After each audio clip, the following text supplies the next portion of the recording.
My name's Pearl. I'm 29 years old, and I just gave birth to a child. Although that birth did not happen without my mother-in-law nearly killing me. I know I sound insane, but let me tell you this story. Let me begin by telling you a little more about my husband, Adrian. Adrian and I met in college and started dating pretty much as soon as we met each other. It was love at first sight, and I just knew that he was going to be my forever. We had an amazing connection, and really nobody got me the way that he did. After we graduated, we moved in together. While I had no complaints about Adrian, I did have several complaints regarding Adrian's mother, Becky. Now, if there is something that you must know, it's that Adrian and his family moved to my state when he was 12. When they moved from Missouri, they all had endearing Southern accents, and of course they behaved a little differently. I'm saying all this because I use the excuse of them having different cultures to reason away Becky's horrible treatment of me. Becky hated me from the get-go. She hated the fact that I had taken her precious son away from her, but even more than that, she hated how the rest of Adrian's family absolutely adored me. I hadn't done anything in particular.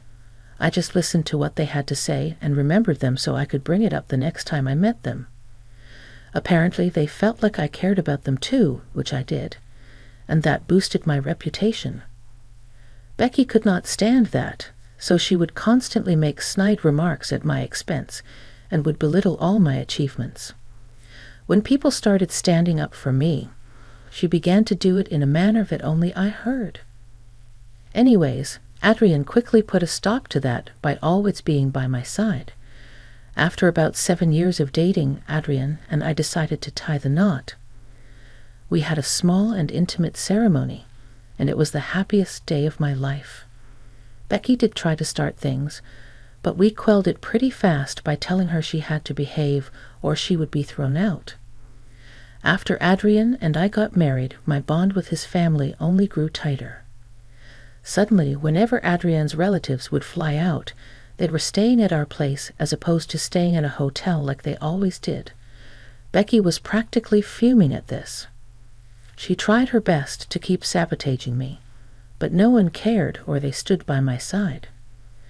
It got to a point where Adrian's relatives were refusing to interact with Becky without us being there.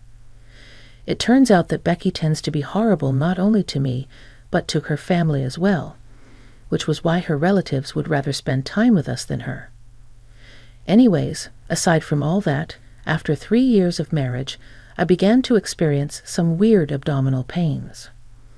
At first, I brushed it off, but they would happen at random times, and something told me to get it checked. So I did, and it turned out that I was 4 months pregnant. That was a huge shock because I truly did not look pregnant at all. The weight that I gained, I just attributed it to the holidays. I was genuinely excited to tell Adrian about it when he got back home, so I made up some fancy dinner and brought out a good bottle of wine. "Welcome home, sweetie." "Whoa, what's going on here? What's with the fancy dinner? Why don't you sit down first? I have some news to share with you." "Okay, should I be worried?" "Absolutely not. In fact, I think you're going to be really happy." "All right, I'm excited. Spill." "Right, so you know how I've been having really weird pains in my stomach." "Aha." "Well, I went to the doctor about it today, and she ran a few tests on me. Turns out my stomach's completely normal." "Oh, what was it then?" "Turns out that I'm pregnant." "What? Oh my gosh, are you serious?" "The best part is that I'm 4 months along." "What? How is that even possible?" "Turns out that I have what's called a hidden pregnancy, and on top of that, I haven't had any other symptoms. I had relatively short periods, but I didn't think that was abnormal. The pains I was feeling were just kicks." "Oh my God, this is big news." "I'm so happy." "Me too. And this couldn't be happening at a better time. We're finally doing well financially, and I was going to ask you if we could start trying. Anyway, we're going to have to tell everyone about that. I'm worried about the way your mother is going to react." "What do you mean?" "You know how much she hates me. She hates that everyone loves me. I'm worried that with the pregnancy announcement, I'm going to get more attention, and she'll hate me even more. If you're okay with it, I'll have a strong word with her about her behavior. You don't have to worry about anything. The only thing you have to do is enjoy being treated like a princess. I would like that talk and the princess treatment. I say we wait until we find out the gender of the baby before we have a celebration, though." "I love that idea. Now, let's have a little celebration of our own." Eugene and I were over the moon with my pregnancy. We hadn't made any concrete plans, but we did set aside some savings for when we eventually did want to have kids. We waited another month before telling our families about the good news. My family was overjoyed, and so was Adrian's, well, except, Becky. Surprisingly, she barely reacted, except for scowling at us. Eugene and I decided to have a gender reveal party at our house. We planned to have a backyard barbecue party and invited both our families to it. We had it in the traditional cutting the cake method, and we found out that I was having a boy. I was so happy and so ready to start decorating our nursery. The entire party, I was pretty much treated like a queen. Everyone gave me so much attention and kept asking me questions, and I felt like I was on top of the world. At some point, though, I noticed that Becky wasn't around. After a little asking around, I found out that Becky was in the house. So I went into our house to go get Becky to come out. I looked around, and then I found her at the top of the stairs. I approached her and asked her what she was doing there. "Becky, what are you doing here? The party's downstairs." "Oh, I'm just trying to find proof." "Proof of what?" "Of your lies." "Excuse me, what lies?" "Oh, come on now. Ain't nobody's believing that you got a baby in there." "Are you trying to tell me that you think my pregnancy is fake?" "Of course not. You're too tiny to be 7 months pregnant. There ain't no child in there." Every woman experiences pregnancy differently. Just because I'm not as big as I'm supposed to be doesn't mean I'm not pregnant. Don't you dare lie. You just want everyone's attention. Why would I fake a whole pregnancy just to get attention? And why would I want attention in the first place?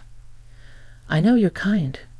You're jealous that my son pays me all the attention when I come over, and you want to take that away. Becky, I think you're projecting some of your feelings onto me, and I really don't appreciate that. I have no need for attention because I naturally get it. You're trying to steal from me, and I do not appreciate that.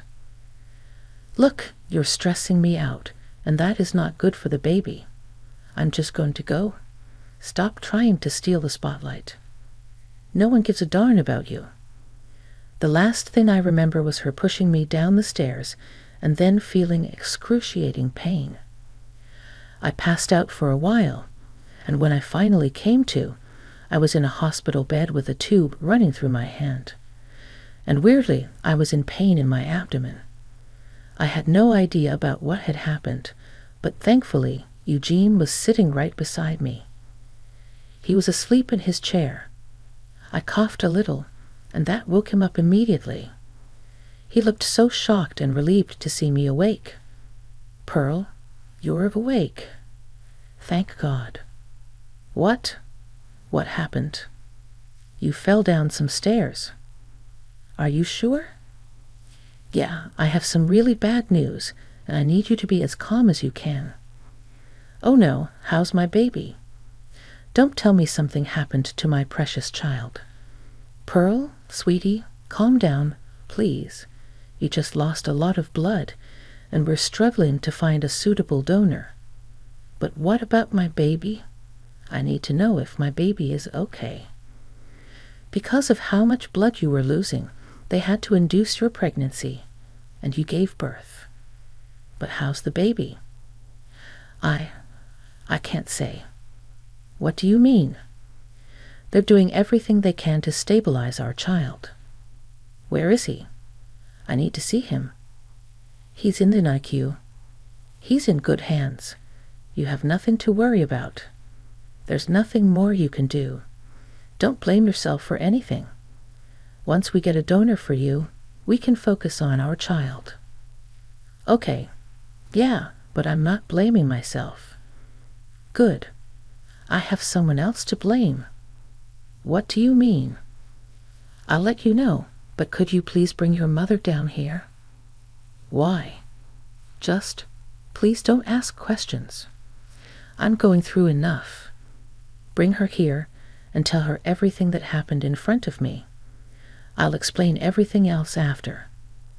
Okay, but first, let's get you your blood, and then we'll do everything else that you wanted. Yeah, okay. Eugene went to talk to my doctor, and thankfully, they had found a donor who was willing to donate immediately for me. The stress of everything made me fall right back asleep after the blood transfusion. I had so many emotions swirling through me, and I didn't know what to make of them. On one hand, I was grateful that my son was still alive, but I also knew that he might grow up with some developmental issues. I didn't have a problem with that, but the fact that Becky would be the reason that my son struggled made me feel hot with anger. I was asleep for a good 3 hours, and when I woke up, I felt much better. Once again, Eugene was next to me and immediately rushed to my side when I woke up. Hi, sweetie. You fell asleep for a little while. How do you feel right now? A lot better. How's our son? They've managed to stabilize him. He'll have to be in the NICU for the next 2 months. Will I be able to hold him? Not yet, but soon. I promise. Until then, we will definitely get to see him. I saw him, and he looks adorable. All right, I'm glad that everything's okay. But you wanted to see my mom, right? Oh, yeah. Is she here? She's waiting outside. Shall I bring her in? Yeah. Hi, Pearl. How are you? Not doing so good. Eugene, did you update her on what happened? No, he didn't tell me anything. He just asked me to rush here. Eugene, could you tell her what happened? Since I got here, well, Mom, after you came running to us about Pearl slipping down the stairs, she ended up bleeding a lot. She had to get induced so she could give birth to the baby. Thankfully, the doctors and nurses managed to stabilize our son. He's just going to be in the NICU for a while now. Oh, you gave birth, Pearl? Congratulations. Don't even. Do you have something to say to me and Eugene? What are you talking about, sweetie? You said Becky came running to you after I slipped, right? Yes, and I'm so grateful, but at least she saw it because none of us heard you fall. Great. Now, Becky, should I be the one to tell him, or will you do it yourself? What is she talking about, Mom? Oh, I don't know. She just gave birth. She's probably just making things up. She's probably suffering from mommy brain. Lord knows I had a bad case of it after I gave birth to you. Do not even try to make this into something as arbitrary as that. Eugene, your mother pushed me down the stairs. What? You remember how I went to check on Becky after she had been gone inside the house for a really long time? Yeah, turns out she was in the house for so long because she wanted to find proof of me faking my pregnancy. Why on earth would you be faking your pregnancy? Apparently, she thought that I was stealing her spotlight. I didn't say that. Those were literally the last words you told me before you pushed me down the stairs. Mom, is this true? Fine. I will admit that I was a little jealous of her, but you have to believe me when I say that I didn't think she was actually pregnant. So you willingly endangered the life of my wife and my child because you didn't think something was true. Oh, come on, honey. She didn't even look that pregnant. How was I supposed to know? You can't just push people down the stairs. What if Poe hit her head hard enough to cause permanent damage? What would you have done, huh? I don't know. I'm so sorry. You know what? I don't want you here. I will talk to you after I figure out what is going on in my mind. Becky tried to stay for longer, but Eugene was having none of it. All that I was feeling when I looked at her was blinding rage. How could she do something like that to me and my baby? How could she even try to justify her actions? Eugene had Becky escorted out of our room and had her barred from visiting me or the baby. Eugene would not stop apologizing for his mother after that, but I told him he had no reason to apologize. He did nothing wrong, and in fact did the right thing by cutting her out for now. It took a few days, and then I was discharged. The next 2 months, I got a lot of calls from family checking in on me and making sure that I and the baby were doing okay.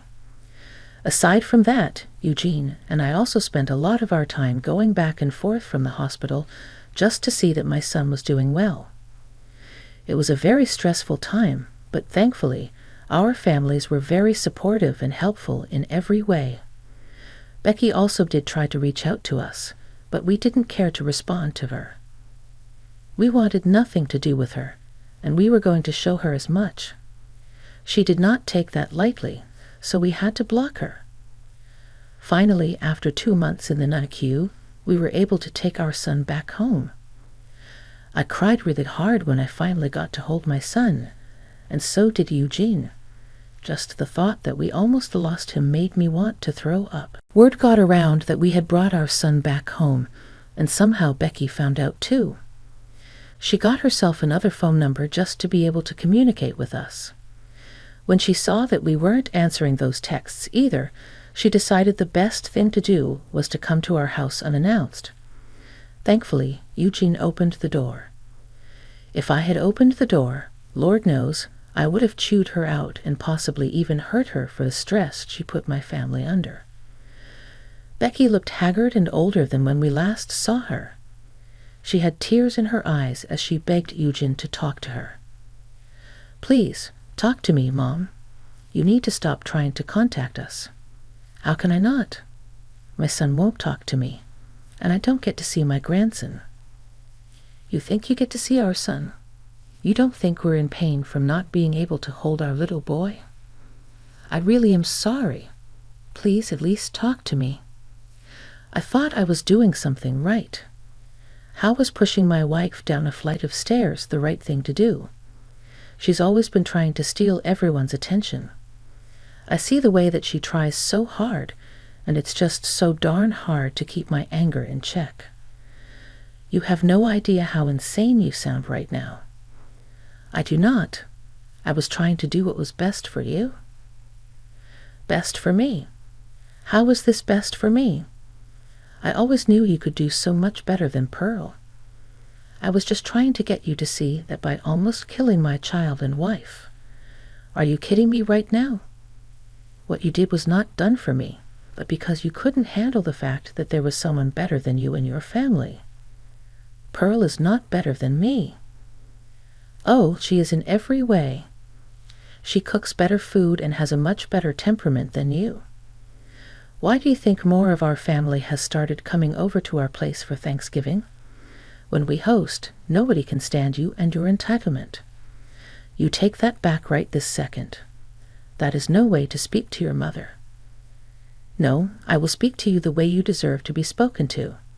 You made our lives a nightmare from the start, and I have been silent about it only because Pearl begged me not to damage my relationship with you.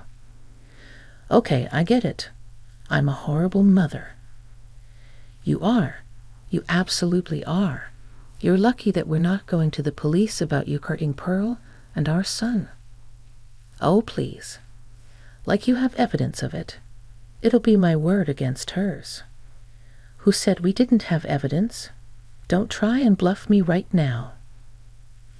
Look, Pearl and I are exhausted, and we want this time to be as calm as possible. So, for the foreseeable future, I do not want to hear from or see you again. Do you get it? You can't do that. I want to see my grandson too. Oh, you are never seeing your grandson. What? You have no idea how much our son is going to suffer thanks to your jealousy. The least I could do is make sure that he never meets the source of his problem. I will fight for my grandparents' rights. Go for it. Bye. Eugene was mad that Becky still had the audacity to even show up. If it were me in her place, I would never have shown my face to my family, but hey, everyone's different, I guess. Becky did not give up on trying to contact us. Not only would she call and text us a whole bunch of times, but she would also show up at our doorstep and make a huge ruckus until we opened the door. So, Eugene and I did the only sensible thing and got a restraining order against Becky. She once again did not like that, but I was so tired by this point that I really did not care. Thankfully, Eugene and I dealt with Becky just in time for us to take our son. Let me tell you, holding him for the first time made me sob and feel so grateful that he was still alive. Eugene and I decided to use the next few months to just bond with our child, so we didn't let anyone come over to see the baby. Thankfully, after everything that happened, everyone was happy to comply. Becky, however, did not stop trying to bother us. One day, we actually received a summons to come to court because Becky was trying to fight for her grandparents' rights. That threw me into a blind rage. I couldn't believe that she was actually trying to claim grandparent rights when she almost killed me and the grandson she so desperately wanted to see. I asked Eugene to grab the evidence and make our way to a lawyer's firm. We hired a good lawyer, showed him the evidence, and he told us that we could charge Becky, even though we didn't want to do it earlier. After dealing with her harassment for months, we decided to press charges against her. The trial that followed was truly something out of a movie. Becky cried and sobbed at first because we were neglecting her and not letting her visit her only grandson. I could tell that the jury was a little sympathetic towards her, but I knew I had the most incriminating piece of evidence for her. When the footage of her pushing me down the stairs played, everyone in the room went silent, and Becky grew pale. After the first hearing, Becky blasted us with calls and texts, accusing us of hiding the truth from her. We figured it was in the best interest that we blocked her. After a couple of weeks, Becky was charged with attempted murder of an unborn child and was sentenced to 6 months in jail. All her appeals were denied, and Eugene and I couldn't have been happier. Of course, word got around in Eugene's family as well about what Becky had done, and let's just say that nobody wants anything to do with her anymore. She's going to have a tough time when she's done with her sentence. As for Eugene and I, we're gradually getting used to being first-time parents, and we're loving every second of it. I'm just glad we get to do it stress-free. We were considering moving, but that's a decision to make for a later time. Thank you so much for listening.